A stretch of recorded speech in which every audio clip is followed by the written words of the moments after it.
So you mentioned your parents. Looking back at your processes of radicalization, what role do you think either your extended family, your parents, your educators, the schools that you were in, local community leaders, what role could they have played to keep you off of that path to begin with, or veer you away from it? A lot.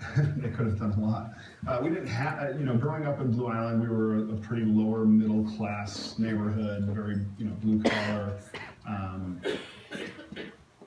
There weren't a lot of opportunities for young people, let alone adults. And what I'll say to that is, looking back now and doing the work that I do to help pull people out of hate groups for the last at least 15 years, I can say that young people want to be heard. They don't want to be talked to. They're smarter than we give them credit for. They're very ambitious, and they may not have the experience that adults have, but they really need to have their passions amplified at a very, very young age. As adults, we've been there.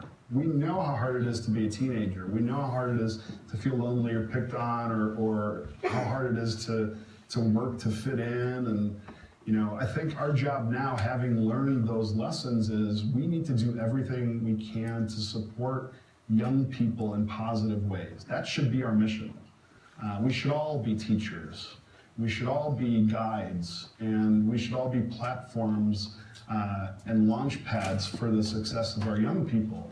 Because if somebody would have come to me at 14 years old and said, "Hey, you're a pretty good artist," or "Geez, you're pretty good at baseball," or you may be a good actor or whatever, I probably would have gone that way, because I was really screaming for somebody to just pay attention for me, and the person who heard me is the one who kind of took me under his wing.